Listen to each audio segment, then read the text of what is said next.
Hello students, मैं आपकी guidance counsellor आज आपसे different skills for different careers यानी विभिन्न व्यवसाय के लिए आवश्यक कौशल के बारे में बात करूंगी। जब भी हम अपने लिए एक करियर का चुनाव करते हैं, हम कुछ इम्पॉर्टेंट फैक्टर्स का ध्यान रखते हैं। वो फैक्टर्स आप अभी अपनी स्क्रीन पर देख पा रहे होंगे। सबसे पहले एजुकेशन लेवल यानी शिक्षा स्तर। कोई भी करियर चूज़ करने से पहले ये देखना बहुत ज़रूरी है कि क्या उस करियर के लिए आपकी शिक्षा उचित लेवल की यानी उचित स्तर की है, क्या आपकी डिग्री कंप्लीट है या फिर आपको कुछ और करने की आवश्यकता है। दूसरा फैक्टर है गोल्स यानी कि लक्ष्य। यह देखना कि क्या ये करियर मेरे लाइफ गोल्स से मिलता है या नहीं। तीसरा फैक्टर है इंटरेस्ट यानी कि रुचि।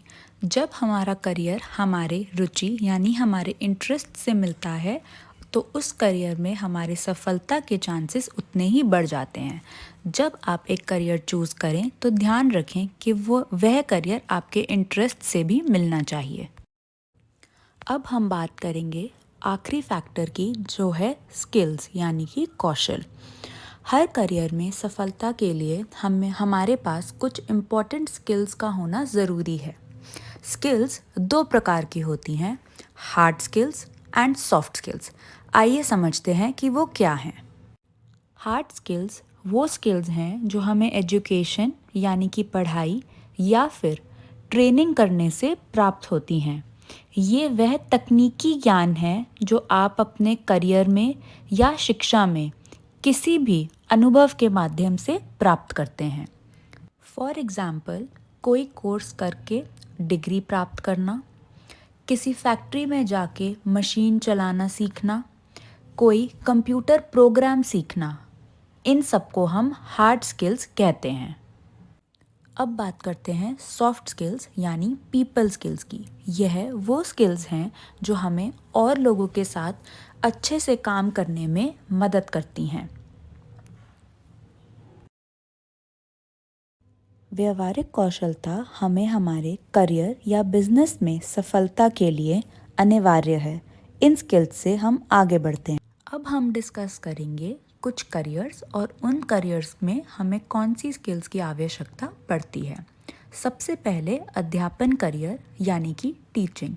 एक टीचर के लिए एक इम्पॉर्टेंट स्किल है कम्युनिकेशन यानी अपनी बात दूसरे को समझाना, पेशेंस आराम से दूसरे की बात सुनना और समझना, फ्लेक्सिबिलिटी यानी सिचुएशन के अकॉर्डिंग अपने आप को बदलना भी टीचर के लिए एक ज़रूरी स्किल है।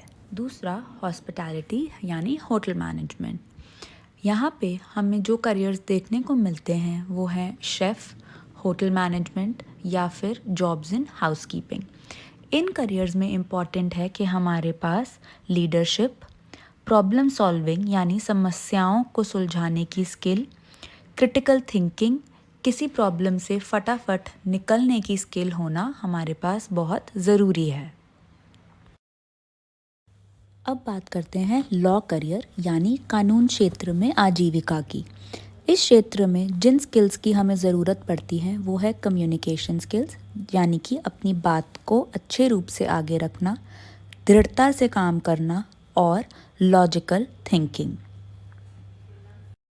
अब मैं आपको एक और करियर रूट के बारे में जानकारी दूंगी। यह करियर रूट है ITI यानी इंडस्ट्रियल ट्रेनिंग इंस्टीट्यूट। ITI एक ट्रेनिंग प्रदान करने वाला इंस्टीट्यूट है जो दिल्ली गवर्नमेंट के द्वारा हमारे लिए स्टूडेंट्स के लिए लॉन्च किया गया है।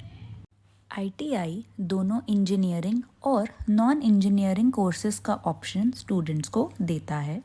ये कोर्स आप क्लास 10th यानी 10वीं कक्षा या फिर कुछ कोर्सेज इवन 8वीं कक्षा के बाद कर सकते हैं। कोर्सेज 1 से 2 साल की अवधि के होते हैं। इंजीनियरिंग कोर्सेज के कुछ प्रकार हैं रेफ्रिजरेशन इंजीनियरिंग यानी फ्रिज ठीक करना, मैकेनिकल इंजीनियरिंग और मोटर व्हीकल इंजीनियरिंग यानी वाहनों के साथ काम करना। दूसरे प्रकार के कोर्सेज हैं जो इंजीनियरिंग फील्ड से अलग हैं, जैसे ड्रेस मेकिंग, सिलाई, फुटवेयर मैन्युफैक्चर, जूतों का उत्पादन, ब्यूटी कोर्सेज या फिर फोटोग्राफी। यह कुछ प्रकार के कोर्सेज हैं जो आप ITI में दाखिल होकर कर सकते हैं। ITI कोर्सेज के बारे में और जानकारी के लिए आप स्क्रीन पे दिए गई वेबसाइट पर जा सकते हैं या फिर अपने स्कूल में अपने गाइडेंस काउंसलर से भी बात कर सकते हैं। आशा करती हूँ ये वीडियो आपके लिए हेल्पफुल होगी।